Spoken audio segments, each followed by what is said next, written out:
Hello. Well, what an exciting journey we've had over the last 12 months. Some really innovative, engaging and outstanding practice. Throughout the 12 months, we've worked hard to listen, engage more and be more active in offering a caring, outstanding and innovative service to our staff and patients. We have introduced more ways to connect with our staff and patients through IT and engagement, and have been successful in being shortlisted for a series of national awards for our in-house IT development. This has really put us on the map as a trust. We've really listened to what our staff have been telling us about development opportunities, and we have introduced a new leadership offer.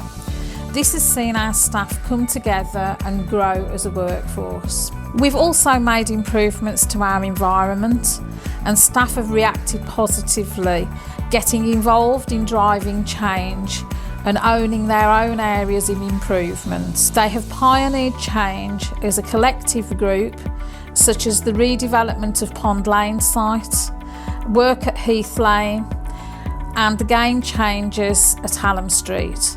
This is an inspiring approach to change driven by our local leaders. So as you watch this video, you'll see lots of outstanding practice and things that staff are proud to call their own.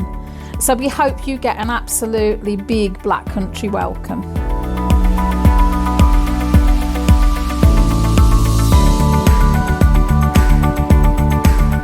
I've been having lots of mental health issues, and whilst I was waiting for intervention from Penn Hospital, I was invited to come along to join Cafe Chime. It's been the best thing that could have ever happened to me, and by coming here I've made lots of friends and talked about my mental health issues, and I understand them more myself. A long time ago I went through a bad phase, and in truthfulness, without these guys helping me, I'm not sure that I would still be here. It encompasses all the recovery principles that we want within the trust. So within this community setting, within the cafe setting, it's breaking down stigma, it's getting collaboration with the cafe owners, and it's also actually using and helping our service users to really use their own strengths. It's great for my business because it brings people in here, but it's great to see them actually having something that benefits them as well. What we're also doing is we're asking clients that have been through wellbeing service to write about their experience, about what's been helpful to them, and then what we're doing is we're putting all the kind of stories into a book, and what we want to do is have this book in kind of waiting rooms that actually what they can do is they can read through other people's stories about what's given them hope whilst they're kind of waiting there.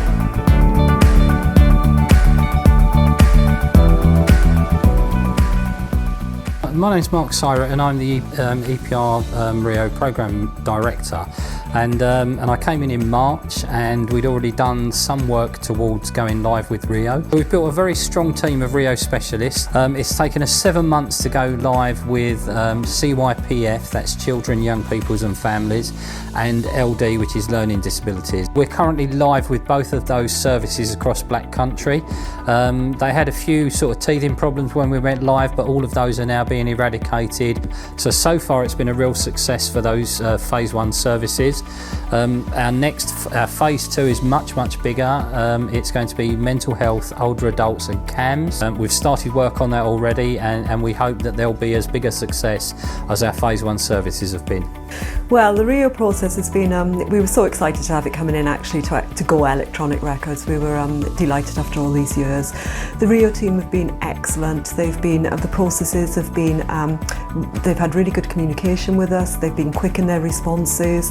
The clinical staff have been delighted to actually start with the Rio process. They've found that it's aided their portable working.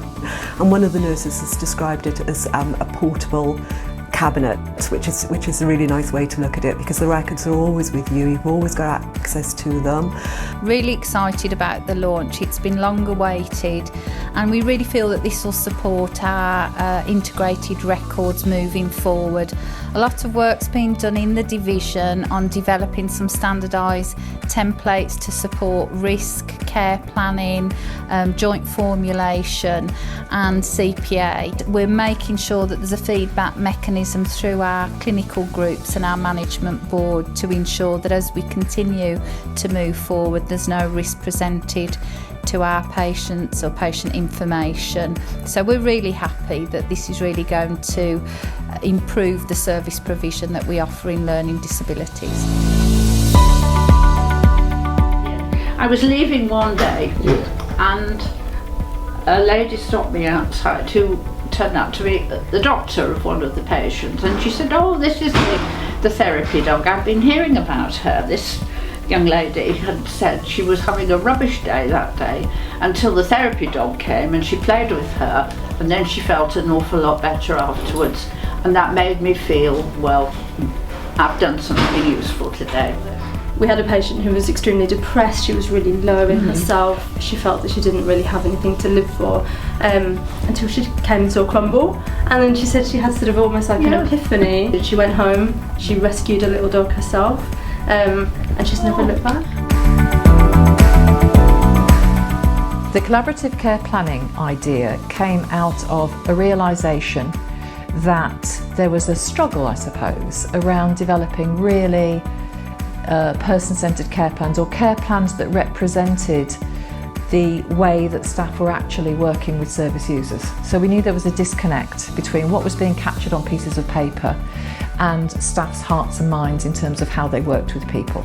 Within the organisation, we've been working on a recovery transformation for a good many years, and part of that transformation has involved developing a social movement around trying to be the best we can be for our people, and to really talk to staff about bringing their hearts to work, and particularly in the case of Hallam Street, where the Collaborative Care Planning Initiative is starting first, an idea of bringing your heart back to Hallam.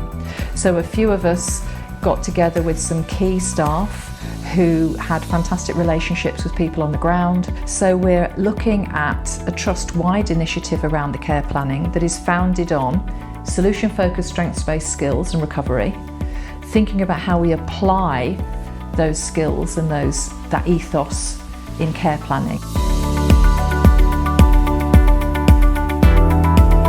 The carer service has been running for 20 years now. In April of this year, 2019, the CCG decided to recommission the service with change. So from April, rather than just mental health, we're now a service that provides to carers, open to CAMS, LD and adult mental health. Carers will be offered training, psychoeducational training, to get the skills to understand the illness and how to cope.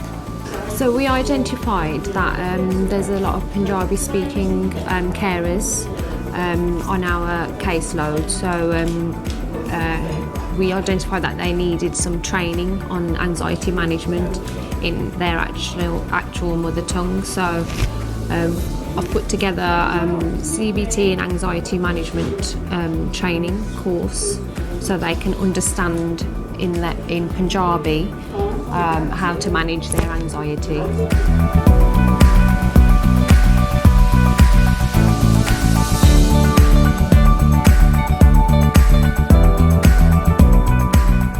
The college is growing.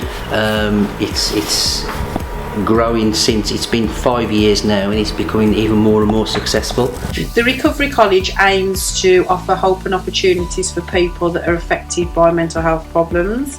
So that could be people with personal experience, or people looking after people with mental health problems, or people affected by mental health problems, or staff or students.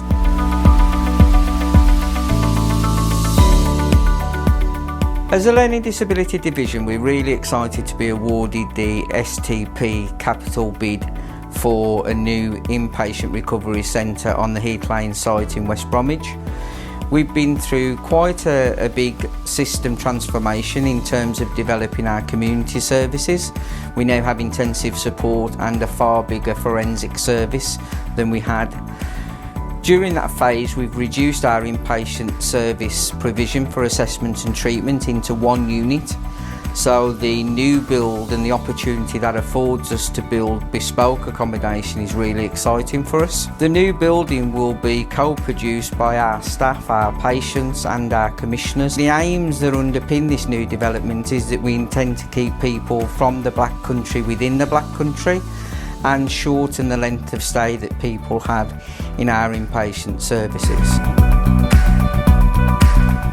Yeah, so the intensive support team was commissioned to be part of the Community Learning Disability Services in the Black Country. We're not separate to the Community Learning Disability teams, we work with them, and the Black Country has a whole pathway approach now from Community Learning Disability Services right through to Tier 3 to intensive support team, right through to the hospital ward, which is Penrose House. So we're working along that whole pathway with the other community services and the inpatient service for adults with learning disabilities. Hello, my name is Roger Bishton and I'm the Freedom to Speak Up Guardian for Black Country Partnership. My role has been all around raising the profile of the role. Staff know that it's okay to talk about stuff. Staff know there's no reason to be fearful to raise issues and concerns. And basically I'm here to protect them and to guide them through the process. When I get a concern, it's my job to raise it and to escalate it. It's not up to me to investigate, it's not up to me to judge. I escalate it to the top, then I feed back to colleagues on the actions that have been taken. It's been received very well with staff. We've had quite a few colleagues who have raised concerns, and look, hopefully everybody's been happy with the service, and hopefully everybody will, raise a concern again if they feel they need to.